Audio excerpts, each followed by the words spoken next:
Hey everyone, this is Gern Summel, Senior Game Designer for NHL 25. Today I'm here to talk to you about franchise mode. So there's a few new things going into franchise mode. Everything from a brand new streamlined hub, box scores, game logs and split stats, contract clauses and CBA updates, revamped player and coach conversations, and some community requested tuning changes that we did. Over here we have our brand new streamlined hub. It's a unique change from previous years. The goal here was to make less tabbing and surface more information for you as users to be able to get the most information possible to make educated decisions. So you'll see a brand new quick links on the left-hand side here. Everything that's really important is showing up here. So all that stuff that needs to be done on a more regular basis is there at your fingertips. You'll also notice a bunch of new widgets that are on the screen.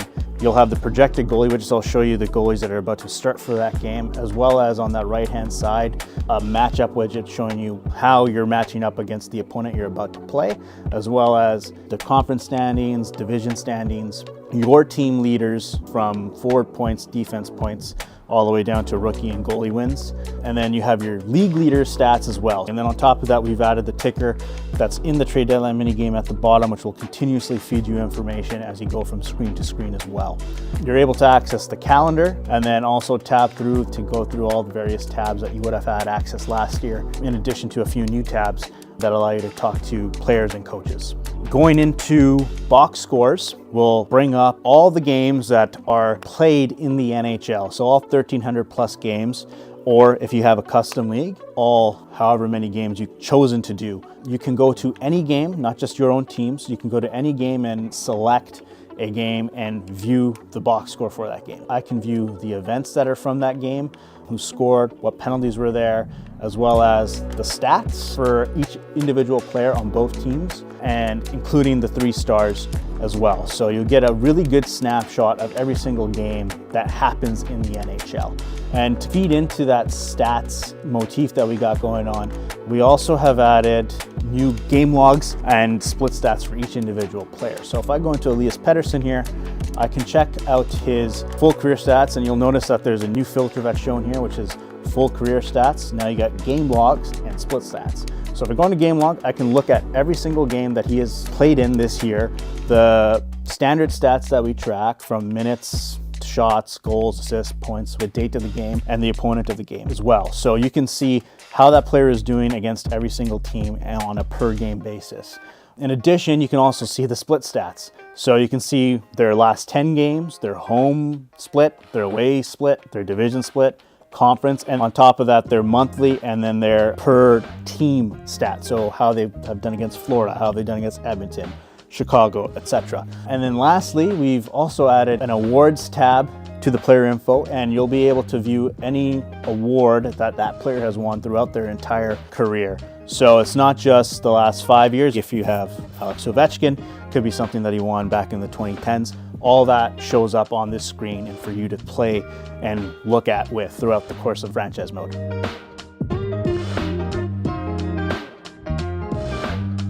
One of our biggest fan requests is we added no move, no trade clauses to the game.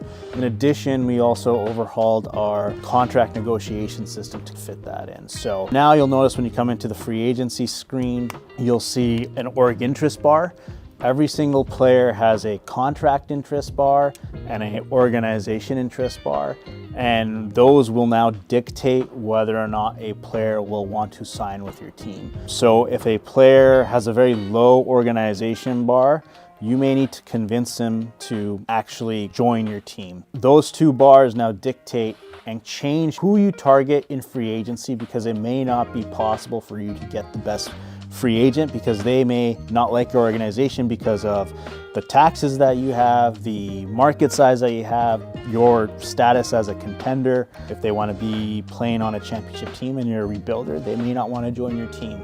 Now, you can offer them other incentives. You'll see promises on the bottom right-hand corner and player requests. Certain players will have requests that they would like to have, like playing on the top line power play or playing in the first line. And you'll also be able to give out clauses. So you'll see that you can give out no movement clauses, no trade clauses, modified no trade clauses. You can give out different structures, whether reduced, full. It'll change the number of teams that you can or cannot be traded to. So We've added a lot of depth and a lot of fidelity to the contract negotiation engine that wasn't there before.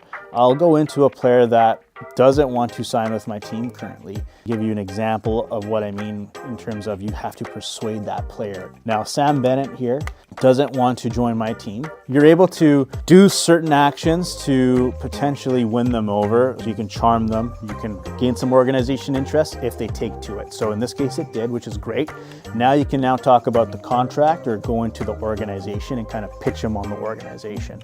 So if I go into here, I can now pitch him on the market size and the team status and persuade him into wanting to join my team and forego his expectation of preferring to play in a smaller market like Florida. So in this case, it's very risky to do so. It may negatively affect the organization, which may basically mean I'm out of the running completely. But if I do persuade him and it is successful, I can get him to join my team. So in this case, it's successful. And then if I go into organization, you'll see the bar go up to full. So now I have persuaded him into wanting to potentially join my team, which is huge. So he went from not interested at all to being persuaded into joining my team. And now I can go and offer him a contract. The first offer that you see here, the number of years, will always be what that player wants. You can go through and select different years. They may or may not accept a 1-year deal. So if you do select 1 year or 2 years, they may say, I'm not interested in that, and just end the conversation there. But if you go into the 4 years, they will let you go in and start negotiating. So negotiate will try to make a more team-friendly deal. So the higher your organization bar, the more likely you can negotiate a player down in salary. You can also improve the offer if you like. This allows you to add extra money, clauses, promises to your contract offer. So if I want to increase the salary here, I can increase it up by a lot or a little. So I'll add $2 million to the salary. But I can also improve the offer further by adding in a clause. So I can give him a full move, no trade, whatever it may be. I'm going to give him a full no move clause, as well as I'll promise him first line minutes. So he will more than likely now want to sign because I have given him the world. You can also table the contract as well. So if you think you've negotiated a deal with the player to the sense, but you want to try out and sign another player just in case, you can table the deal. There's a risk to this, obviously. If another team steps in and offers a contract to them, they may get taken and may sign with another team. So it's kind of a risk reward on your aspect of it too, whether or not you're willing to take that chance. So in this case, Sam Bennett accepts your offer because it was so good. I gave him a full no move. I gave him $2 million more, and I also gave him a first line promise. So he's now on my team. So I can literally convince him from not wanting to join my team to joining my team through the power of the conversation engine. So next up, with the addition of no move and no trade clauses, obviously when you want to go and trade a player that has a trade clause, you're going to need to figure out what team they can or cannot be traded to. So if we go into Aaron Ekblad here, you'll see he has a modified no trade clause, and you can go into the new contract info screen that shows you the trade clause, the years that are left on the trade clause, and the teams that you can trade that player to. So on the right hand side, there's a tradable team list. He can be traded to 20 teams, and there's 12 teams that he has a no trade for. So if I go to Anaheim or Boston or Buffalo, he is an eligible player for me to actually put on the trade block. If I put him on a team that he doesn't have a trade clause for, I would need to actually convince Ekblad to waive his no trade clause. So you can go into the proposed trade screen, select the player that you want to trade, and it'll automatically have you initiate a conversation with them. You'll see that I'll have to persuade the player into waiving their no trade clause. If failed, which means I can no longer have Ekblad be eligible to be traded to the Carolina Hurricanes. The other way to get them to talk about their clauses or their options is to actually go in through the new franchise hub. So if I went into Matthew Tkachuk here, I have different options to have him potentially waive his clause or change his clause for the year. I'm able to get him to maybe give me a list of 1 team, 2 teams, 3 teams, or outright waive his no trade clause. So I'm going to ask him maybe give me 1 team that he would want to potentially go for. In this case, he actually did. So now I can go into Matthew Tkachuk's player card and figure out who he actually wants to be traded to. Now you can see that he has a modified no trade clause, but going to his contract info, he wants to go to the Montreal Canadiens. So I can now add him to the block for the Montreal Canadiens, and then you'll be able to make a trade. The conversation engine allows you to kind of have a little bit of flexibility and how much you want that player to waive, whether it be a fully waive their clause or to kind of select a certain amount of teams. It allows you to pick a riskier or less riskier option to give the player still some agency as well.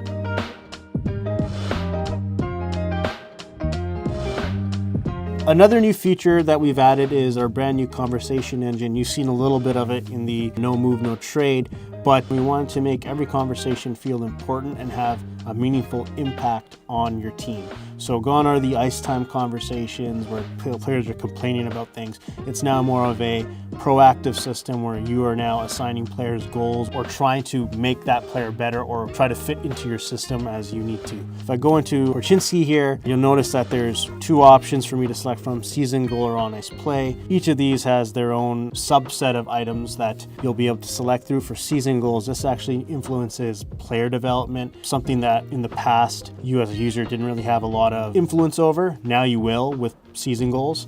So you can select a season goal. You'll have two options of short-term goals. So these are half season goals. They're shorter goals and they give you less of a reward potentially. And then we have long-term goals, which allow you to perform a stat challenge, an award challenge, and then an X Factor challenge. These challenges allow you to give a player potentially an X Factor ability, whether it be a zone or a superstar ability. Award challenges are asking a player to win an award, and by winning that award, they may gain attribute points as well. And then you have stat challenges, which you may ask a player to score X amount of goals, assists, or plus minus or block shots, and they will gain potential ratings impact onto themselves based off of completing that goal. Now, it isn't that it's a hard line, so as long as I'm close, he'll get some of that reward to passing, but he may not get the full amount. So it is really forgiving in that sense, but you do want to get as close as you possibly can to that marker to help influence that player. So in this case, I'll set a goal to have him score 40 assists, and then once that's in there, you'll be able to check out the goal in the morale screen as you sim through a season and you look at their stats and see how they're doing. Now that I've assigned a player goal to that player, I can also go into the on ice play and potentially have them change their play style or their position. You'll notice on the upper right hand side of the screen that you have something called adaptability. Every player has adaptability rating. This adaptability rating allows us to control how likely a player will potentially adhere to being able to change to a new playing style or a position that they play. The younger the player, it'll actually make it a little bit more easier for that player to be a little bit more malleable and a little bit more easier for them to learn that new play style or position. So an older player will be a little bit more set in their ways and may not be able to switch to that position or play style, but true to real life as well. So in this instance here, we're able to look at these two options of play style and position. I'll select to change his position. It'll give me options to be either straight up, change him out of left defense. I can move him to right defense as well. These are both persuades and they have different factors that weigh in. So in this case, I want to add a secondary position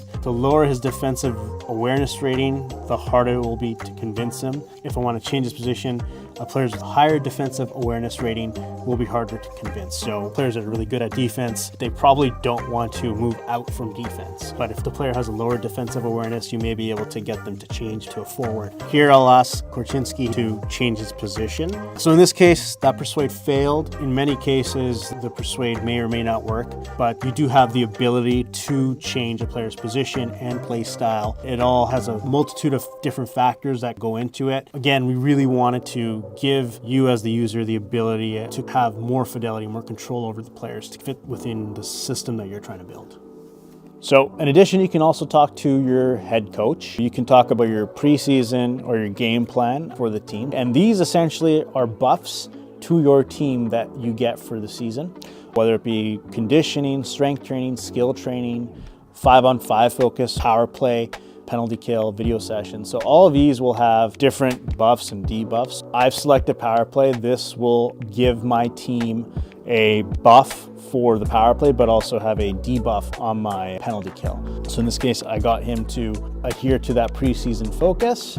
I can go back in and talk to him also about the game plan that he has. So we can talk about preferred lines. He is locked until the regular season, and I'll get into that as well. Ice time allocation is also locked until the regular season, but this will allow you to allocate whether or not you want your team to roll 4 lines, 3 lines, top heavy. It allows you to kind of manipulate that and have the best possible situation for your team. So now that we're here in the regular season, I'm now able to chat with my coach. So if I'm in the edit line screen, I can hit the Y button to go into strategies and then bring up the coach card from here. I can go into this meeting availability and then chat with the coach about their game plan. So I can now talk to them about their preferred lines or ice time allocation, as that's no longer locked. I can get them to potentially change those things. So in this case, I want him to reorganize or lock players into certain lines. I can now do so. I persuaded them into being open to it. If in the instance where it fails, you can still force the coach to go through this flow. You will lose morale as a trade-off, but at the end of the day, you are the GM and you hire the coach, so you are able to brute force your way through it. So in this case, I want to look at my forwards and I want to have my line 2 center be Elias Pettersson. So if I go into line 2 and center, I can now lock in Elias Pettersson as the center for that line. Now I can also make his left wing. In this instance, I'll just put Jake DeBrusk. And then if I go into that align screen again, you'll notice that when I hit best lines now, those players should now get into that slot. You now see Elias Pettersson and Jake DeBrusk in that role. So if I move Pettersson down to the 4th line here and then I re-hit best lines, it will always lock them into that line. So if he gets hurt and comes back into the lineup, it will remember that and put him back into the right spot. So you can lock all your lines exactly how you want it and really help the usability for playing with injuries on. So you're able to have your lines always constructed in the way that you want them, and the coach will make sure that they do best lines in that manner. It is quite a cumbersome thing. So this was our way with the power of the conversation engine to allow you to actually lock in players into those lines.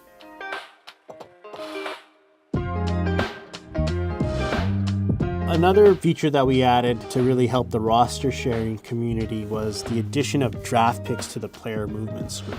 Now you're able to trade 5 years worth of draft picks in the player movement screen to keep up with the real world as you're waiting for the latest roster update from us. So in this case, I can trade Anaheim's and Edmonton's 1st round pick to the Buffalo Sabres, and then you'll be able to go in and see that Buffalo has Anaheim and Edmonton's 1st round pick, and you're able to upload this roster file to roster sharing, and then you'll be able to have others download it with the correct draft picks, and you can then start your franchise mode when the latest trade comes out and you're waiting for the roster update. You'll be able to make the adjustment yourself and then go into franchise mode and start your franchise mode if you need to. That's a big change there, as well as we've added a few more elite potential prospects into the draft. Make the league as you get later into later years, refresh that player pool, have the overall be around the same amount as well. So we added a lot to franchise mode this year. We had a lot of fun working on the game, and we can't wait for you to pick up early access on September 27th.